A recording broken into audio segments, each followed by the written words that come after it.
Hello everyone, welcome back to Capital Markets Quickie. I'm your host, Endrit Cela. It's set to be another busy week in the markets with key inflation data, retail earnings, and ongoing concerns about economic growth and volatility. Let's jump into what's happening in the week ahead. First up, we have the July Consumer Price Index, CPI, data coming out on Wednesday. This report is expected to show inflation continuing to edge closer to the Fed's 2% annual target. If the data shows only modest cooling, it could ease fears that the Fed has pushed the economy too hard by keeping rates elevated for so long. But if the report comes in weaker than expected, it might reignite recession worries and spark fresh market volatility. We'll also get retail sales numbers for July and the weekly report on initial jobless claims, giving us more insights into the health of the economy. Adding to that, several Federal Reserve officials, including Raphael Bostic, Patrick Harker, and Austin Goolsbee, are set to speak. Their comments could offer more clues on how confident the Fed is about inflation cooling off enough to justify a rate cut in September. Now let's talk about the ongoing volatility risk. Investors were on edge last week after Monday's stock market dive, triggered by U.S. recession fears and the unwinding of a global yen-funded carry trade.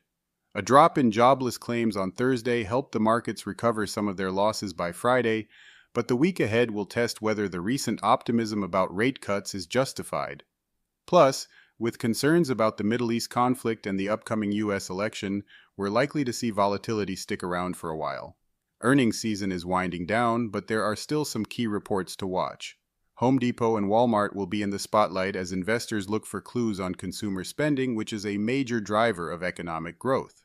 We'll also hear from Cisco Systems and Fox Corporation. The focus will be on how these companies are navigating the current economic environment and what they're seeing in terms of consumer resilience. Let's turn our attention to oil prices.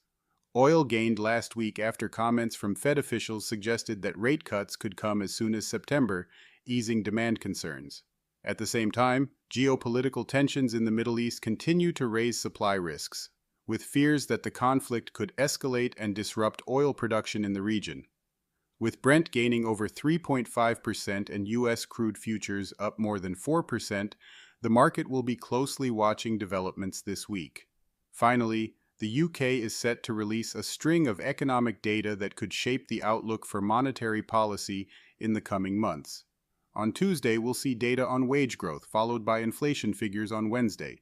These reports will be key to understanding whether price pressures, especially in the services sector, are still lingering. On Thursday, we'll get monthly GDP data, which is expected to show minimal growth in June, but an overall expansion of 0.6% for the second quarter. And on Friday, retail sales data is expected to rebound after a decline in the previous month.